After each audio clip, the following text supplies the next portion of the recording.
দোকানে তো অনেক রিং ব্রেসলেট দেখেছেন, কখনো কি রিং ব্রেসলেট বানানো দেখেছেন? যদি না দেখে থাকেন তাহলে আজকের ভিডিও আপনাদের জন্য। তার সাথে আরো দুইটা আংটি বানানো আপনাদের সাথে শেয়ার করব। আজকের ভিডিওটা কিন্তু আপনারা কেউ মিস করবেন না। আজকে তিনটা আংটি বানিয়ে আপনাদের সাথে শেয়ার করব। তাহলে চলুন আর দেরি না করে তিনটা আংটি কিভাবে বানালাম সেটাই আপনাদের সাথে শেয়ার করি। প্রথমে আমি এখানে একটা ফোম পেপার নিব আর তার সাথে ভাঙা পাল নিব, নীল কালারের মধ্যে রাইনস্টোন চেন নিব। নীল কালারের ভাঙা পালটাকে রাইনস্টোন চেন দিয়ে সুন্দর করে সাইডে কভার করে নিব। দেন এখানে আমি এক এক করে কুন্দন স্টোন গুলো ডিজাইন করে নিব। প্রথমে এখানে একটা সাদা এবং নীল কালারের শেডের মধ্যে একটা রাইনস্টোন চেনটাকে সুন্দর করে কভার করে নিব। দেন এখানে আমি আবারও নীল কালার রাইনস্টোন চেন নিব আর সুন্দর করে সাইডটাকে বর্ডার করে নিব। তারপর কেচি দিয়ে আমি এখানে কাট করে নিব। কেচি দিয়ে কাট করে নেওয়ার পর আমি এখানে আরেকটা ডিজাইনে চলে যাব। হাতের সামনের অংশটাকে ডিজাইন করার জন্য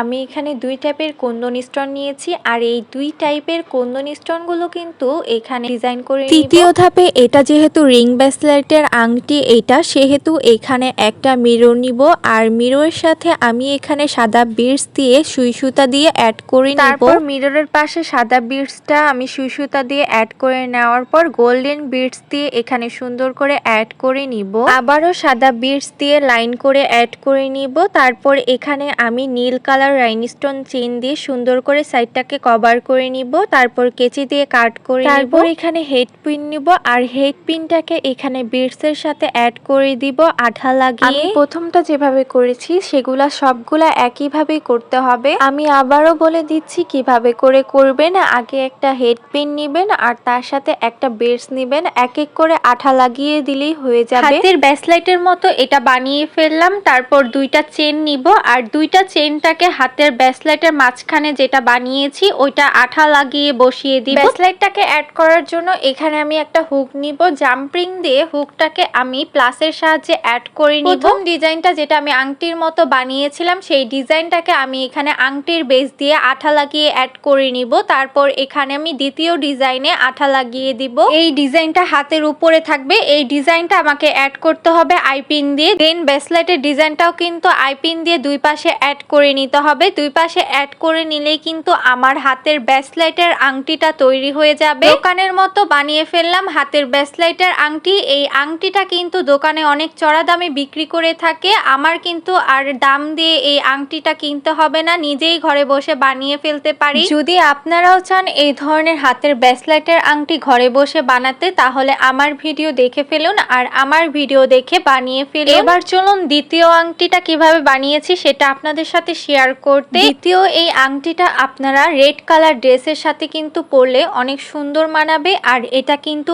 অনেক ইউনিক একটা ডিজাইনের আংটি আপনাদের সাথে শেয়ার করব। আমি বরাবর চেষ্টা করি সবসময় নতুন ইউনিক স্টাইলের আংটিগুলো আপনাদের সাথে শেয়ার করতে। শুধু আংটি নয়, কানে দুলও চেষ্টা করি। আজকে যে তিনটা আংটি দেখাবো এই তিনটা আংটি কিন্তু অনেক সুন্দর ইউনিক স্টাইলের আংটি। এই ধরনের আংটিগুলো আপনারা চাইলে ঘরে বসেই কিন্তু বানিয়ে ফেলতে পারবেন আর এই ধরনের আংটিগুলা বানাতে কিন্তু তেমন একটা খরচও কিন্তু পড়বে না। তাহলে চলুন দ্বিতীয় স্টেপের আংটিটা কিভাবে বানিয়েছি সেটা শেয়ার করি। এখানে আমি একটা ওয়াশ ট্রান্সফার শিট নিব। এখানে ভালো করে আঠা লাগিয়ে নিব। কুন্দনের স্টোনের এখানে গোল সাইজের স্টোনটাকে আমি এখানে আঠা লাগিয়ে লাগাবো আর এই স্টোনগুলো সুন্দর করে এখানে আমি এক এক করে একসাথে বসিয়ে দিব। এখানে ডিজাইনটাকে কুন্দন স্টোনের গোল স্টোনগুলো দিয়ে আমি এক এক করে এখানে একটা গোল রাউন্ড শেপের মতো করে নিব আর মাঝখানে খালি রাখবো। খেয়াল রাখতে হবে বৃত্তের মাঝখানে ডিজাইনটা যাতে ফাঁকা অংশ থাকে, কারণ বৃত্তের মাঝখানে ডিজাইন অংশটাকে এখানে আমি সুন্দর করে একটা ডিজাইন আপ করব। বাই দ্য ওয়ে আপনাদের সাথে একটা কথা শেয়ার করতে তো ভুলেই গিয়েছি। কুন্দন স্টোনের স্টোনগুলো কিন্তু অনেক ধরনের হয়ে থাকে। এই ধরনের স্টোনগুলো কিন্তু আপনারা যদি কিনতে পারেন তাহলে যে কোনো ডিজাইন অনায়াসেই আপনারা ঘরে বসে বানিয়ে ফেলতে পারবেন। এখানে কিন্তু আপনারা গোল স্টোনের সাথে আঠা লাগিয়ে নিবেন, তাহলে কিন্তু এই স্টোনটা সুন্দর করে লম্বালম্বি করে লাগালেও কিন্তু সুন্দর করে অ্যাডজাস্ট হয়ে যাবে। এখানে খাড়া খাড়া করে এগুলা স্টোনগুলো লাগিয়ে ফেলতে হবে। এই কুন্দনের স্টোনগুলো খাড়া করে লাগালে কিন্তু সুন্দর একটা ডিজাইন আসবে। তারপরে এখানে আমি মাঝখানে একটা রেড কালারের ভাঙা পাল দিয়ে দিলাম। এই তো আমার ডিজাইনটা তৈরি হয়ে গেল রিং এর। এইবার কেচি দিয়ে কাট করে নিলেই কিন্তু সুন্দর একটা ডিজাইন তৈরি হয়ে যাবে। তারপর এখানে এখানে আমি পিছন সাইডে আঠা লাগিয়ে নিব।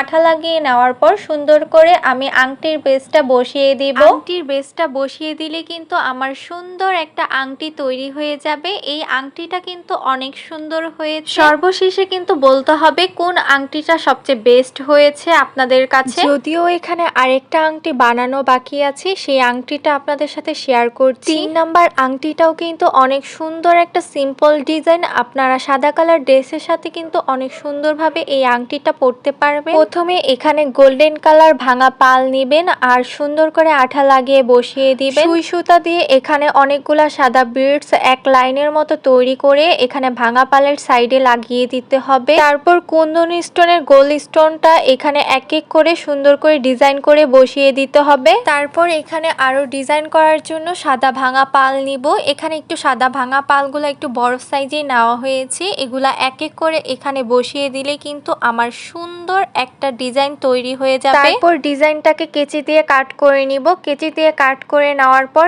এখানে পিছনের সাইডে রিং এর বেসটা বসিয়ে দিতে হবে। আর রিং এর বেসটা বসিয়ে দিলে আমার আংটিটা তৈরি হয়ে যাবে। এবার বলুন তো আমার 3টা আংটিটার মধ্যে কোন আংটিটা সবচেয়ে বেস্ট আপনাদের কাছে লেগেছে? যে আংটিটা আপনাদের কাছে বেস্ট লেগেছে ওই আংটিটা অবশ্যই কমেন্ট করে জানাতে একদমই ভুলবেন না। দেখা হবে নেক্সট কোনো ভিডিওতে। সে পর্যন্ত ভালো থাকবেন, সুস্থ থাকবেন। আল্লাহ হাফেজ। Thanks for watching and bye, tata.